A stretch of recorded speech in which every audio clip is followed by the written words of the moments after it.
Hello friends, welcome to our YouTube channel. ఎవరైనా మొదటిసారి నా ఛానల్ని చూస్తుంటే తప్పకుండా మా ఛానల్ని సబ్స్క్రైబ్ చేయండి.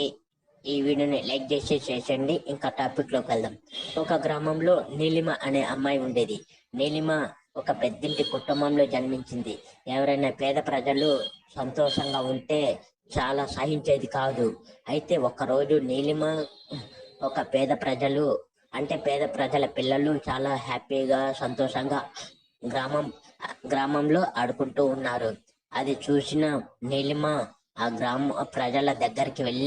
పేద ప్రజల దగ్గరికి వెళ్ళి వారిని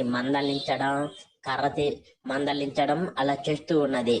ఇందులో అప్పుడు పేద ప్రజలు అందరూ నీలిమ వాళ్ళ ఇంటి దగ్గరికి వచ్చి, ఎవరైనా హ్యాపీగా ఉంటే సంతోషంగా ఉంటే నువ్వెందుకని మా పిల్లలని కొడుతున్నామని గ్రామంలో ఉన్న పేద ప్రజల తల్లిదండ్రులు అడుగుతున్నారు.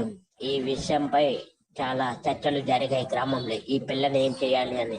అయితే ఒకరోజు సడన్ గా నీలిమ ఏదో పుస్తకాలు చదవటం మొదలుపెట్టింది. ఆ పుస్తకాల్లో ఉన్న నీతితో పేద ప్రజలను అభిమానించడం, పేద ప్రజలకు ఏదైనా సహాయం చేయడం, పుస్తకాలు కొనిపించడం అలా చేస్తూ ఉండటంతో నీలిమలో ఎంత మార్పు వచ్చిందని గ్రామ ప్రజలు అందరూ చాలా సంతోషించారు.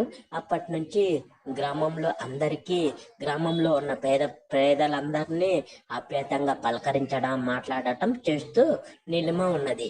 సో ఈ వీడియో నచ్చితే లైక్ చేయండి, షేర్ చేయండి. నేను మీ voice of Keshavani. Thank you.